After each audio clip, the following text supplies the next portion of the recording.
I never expected the HOA president, the man who preached rules keep us civilized, to be the one secretly breaking every rule in the book. But the real shock? When I exposed him, I uncovered something so humiliating, so illegal, and so insane, the entire neighborhood turned on him within hours. And trust me, the way he begged me not to release the final video? Let's just say, I hit upload anyway. Asterisk, I've lived in Pinecrest Estates for 12 years. And during most of that time, our HOA was strict, annoying, and way too involved, but never dangerous. That changed when he became president. His name was Gregory Cole, 52-year-old ex-corporate manager with the personality of a malfunctioning security robot. He walked around with a clipboard, a neon vest, and a Bluetooth headset, like he was running the Pentagon. Gregory loved three things: compliance fines and hearing himself talk about compliance and fines. He knocked on people's doors just to remind them their grass was 0.25 inches too high. He inspected trash bins like they were contraband. He measured fences. He inspected mailboxes. He even left warning stickers on people's cars for being too dusty. People joked he didn't run the HOA. He patrolled it. But then something weird happened. About 6 months after he took over, he started pushing new rules that didn't make sense. Things like no porch decorations after 6 p.m., no backyard lights on weekdays, no lawn work except from 4 p.m. to 5 p.m., no family gatherings over for people without written HOA notification. He said it was to preserve uniformity, but it felt more like control. Still, most people followed them because they didn't want the fines, except me. See, I'm a contractor. I work long hours, sometimes late. I keep my tools outside occasionally. I have friends drop by on weekends. Nothing insane, but Gregory seemed obsessed with me every week. Violation. Notice warning letter. Picture of my trash can. Picture of my work truck. Picture of my porch light. He even recorded video clips of me mowing. It became creepy, like he was stalking me. Then one night, everything changed. It was nearly 11 p.m. I had just finished working on a client's deck and came home exhausted. As I pulled into my driveway, I noticed something off. Gregory's car was parked in front of my house. Why? He didn't see me at first. He was crouched near my side yard fence with a flashlight, inspecting something. I turned on my truck's high beams. He froze. I stepped out. "What the hell are you doing on my property?" He straightened up, sweating immediately. "Just routine compliance inspection," he muttered. At 11 o'clock at night, in the dark, he stuttered, grabbed his clipboard, and ran back to his car. And that was when I noticed something lying in the grass where he'd been standing. A ruler, a metal tape measure, and a stack of HOA violation forms already filled out with my name, dated 1 week in the future. He was pre-writing fines before even finding violations. That night, I realized something. Gregory wasn't enforcing rules. He was hunting violations, and I had no idea that soon. I'd discover something so big, so corrupt, so jaw-dropping, that the entire HOA would collapse. But it started with one small thing. Light coming from Gregory's backyard at 2 a.m. every night for a month. Why was the HOA? Is president breaking his own rule about no lights after 10 p.m.? Why was he awake every night? And what was he hiding?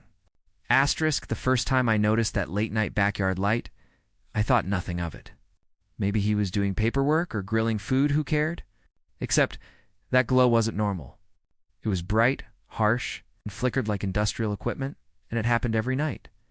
Remember, this is the same man who fined Mrs. Holbrook $75 because her Christmas lights stayed on till 10:06 p.m. So why was he allowed to operate a mini-sun in his backyard at 2 a.m.? My curiosity turned into suspicion the night I heard mechanical grinding coming from his property. Not lawnmower noise. Not tools. Something else. Something heavier. I started watching. After a few nights, I realized he had a pattern. 1:45 a.m. light turns on 2 a.m. Sound starts 3:10 a.m. Light off. 3:15 a.m. Everything dead silent. Who runs machines for an hour? Every night, secretly? One night around 2:20 a.m., I couldn't resist. I grabbed my binoculars, went upstairs, opened the blinds just a crack, and pointed them at Gregory's yard. When I focused the lens, my breath caught. There was a massive metal shed behind his house. Except, it wasn't on any HOA blueprint. It wasn't allowed. No resident could build structures bigger than a 6x6 tool shed without board approval. And Gregory had fined 3 residents in the past year for installing small storage units without authorization. But this wasn't small. It looked like a workshop, or a lab, or something he was desperate to hide. And then I saw it. A generator. Running in plain violation of noise rules. At 2 in the morning, I whispered to myself, "You hypocritical son of a..." The next morning, I knocked on my neighbor Tina's door. She's lived here 20 years and knows every HOA rule better than the board does. "Tina," said, "does Gregory have permission to build that giant shed?" She blinked. "What shed?" So I walked her to the side of my house and pointed. She gasped. "That wasn't there 2 months ago." "Yeah," I said. "And whatever he's running at night? It's loud." Tina squinted, thinking. "You know, he pays himself a stipend, right?" "What?" "Yeah, he convinced the board to approve a president operations allowance. No one knows what it's for." That was interesting. Then something weird happened. As we stood there, Gregory stepped out his back door. He looked up and locked eyes with us. His face changed. Panic. Fear. Like a kid caught. "Stealing cookies?" He grabbed his blinds and yanked them shut, Tina whispered. "I think he knows." He did. Later that evening, a brand new violation notice appeared on my door. "Fence too tall, porch paint fading. Unauthorized tools visible from public road. Trash can placed at incorrect angle for fines in a single day." Yeah, he was retaliating. And then, at 7 p.m., received an email from the HOA, mandatory hearing for multiple violations attendance, required. Gregory wanted a fight. He didn't realize I had just started digging, and what I found next would blow the entire neighborhood apart. Asterisk. I went into full investigative mode. If Gregory was playing dirty, I'd go nuclear first move. Public records. I checked county permits. No shed, no generator. No variance request. No noise permit, nothing. His entire workshop was illegal. Then I looked into HOA financial statements. A year ago, everything was normal, clean, predictable. Then when Gregory became president, expenses skyrocketed. New items appeared. Maintenance operations supplement, $4,800. HOA compliance storage, $6,200. Equipment budget extension, $9,400, and all of it. Authorized by him, but where was the equipment? Where was the storage? Exactly, it was in his backyard. He was using HOA money to build himself a personal workshop, and I wasn't done. One night, around 1:50 a.m., I slipped out my side door with my phone recording. I snuck along the fence line, keeping low, listening before I stepped. The generator hummed. Metal clanged. Something buzzed. I peeked through a knot hole in the fence. There he was, Gregory, in gloves and safety goggles, welding a massive metal frame. Sparks flew everywhere. On the ground around him were stacks of HOA construction materials, bags of concrete, lumber, even drainage supplies, all tagged with HOA inventory stickers. He was stealing from the community. And then, he did something insane. He walked to a small desk inside the shed, pulled up a laptop, and opened security footage. From around the neighborhood, at least 8 camera feeds from different streets. Most residents didn't even know HOA had cameras, let alone that the president had personal access to all of them. He zoomed into one. My house, my driveway, my yard, my truck. He'd been watching me, recording me. For months, I recorded everything through the fence. Every angle, every moment. Then suddenly, hey, a hand clamped on my shoulder. I jumped so hard I nearly screamed. It wasn't Gregory. Thank God it was Mr. Alvarez, my neighbor from 2 houses down. "Son," he whispered breathlessly, "you don't know the half of it. He's been spying on everyone. I swallowed hard. You know about this? He nodded slowly. Then he said something I will never forget. I used to be on the HOA board. I quit when I discovered what he was building. My heart started pounding. What is it? I asked. Mr. Alvarez hesitated. You're not going to believe me? Try me. He leaned closer. He's building a private business using HOA money. And he's planning to make the HOA sign a contract that gives him permanent power. I pulled away, stunned. What kind of business? Alvarez shook his head. Something with metal fabrication. Industrial stuff. He says he's starting a neighborhood improvement services company. But he's using our money. Our materials. And he's making the HOA dependent on him, so we can't fire him. So that's why he was so desperate. To enforce petty rules. So that's why he was stalking people, so that's why he retaliated against me, and if I exposed him, he'd lose everything. Asterisk. The night before the mandatory HOA hearing, I finished building my plan. It was simple. I'd walk in calmly, sit down, smile, and play a single USB drive on the projector. But before that, I needed proof that no one could question, so I spent 5 straight hours compiling photos of his shed footage of him welding, screenshots of stolen HOA inventory copies of financial statements, audio recordings of the generator, even a slow-motion clip of him zooming into my house. On his illegal camera feeds, then I added the cherry on top, a timestamp. Comparison showing his illegal nighttime lights and equipment running during hours, he'd find others for much less. When I walked into the HOA clubhouse the next day, the room was full.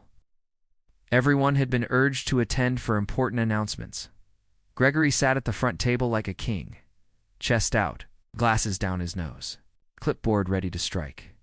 He smirked when he saw me. Ah, Mr. Carson, we have many violations to address. I sat in silence. He opened the meeting. He droned on about community standards and ongoing issues with resident compliance. Then he clicked to a slide labeled Case 7A, Resident Carson. He cleared his throat, preparing to embarrass me. Before he could speak, I raised my hand. Actually, Gregory, I have a presentation as well. He frowned. This hearing is not for you to argue. I smiled. Oh, I'm not arguing. I'm exposing. And I plugged in the USB. The projector lit up. The first image appeared, his illegal shed. The room gasped. Gregory shot up. Kern that OF, I clicked play. A video started, him welding at 2 a.m. People stared, horrified. Another clip, him zooming in on Mrs. Holbrook's backyard camera feed. Then another, his stolen inventory piles. His face turned purple. Then I dropped the hammer. This is where your HOA fees went, I said calmly. Gregory used over $40,000 of community money to build a private fabrication shop. He installed illegal cameras. He spies on residents. He retaliates with fake violations. And he's been stealing HOA materials for months. People started shouting, "What? That's illegal?" Knew he was doing something shady. He used my fees for that. Tried grabbing the projector.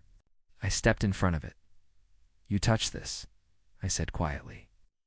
And I'll send this entire file to the county inspector, state HOA association, and the sheriff's department. With timestamps, witnesses. The room went dead silent. He froze. He knew he was finished. Asterisk for a second. I actually thought he might faint. Sweat dripped down his forehead. His clipboard trembled in his hands. Then in a shaky voice, he tried one last desperate move.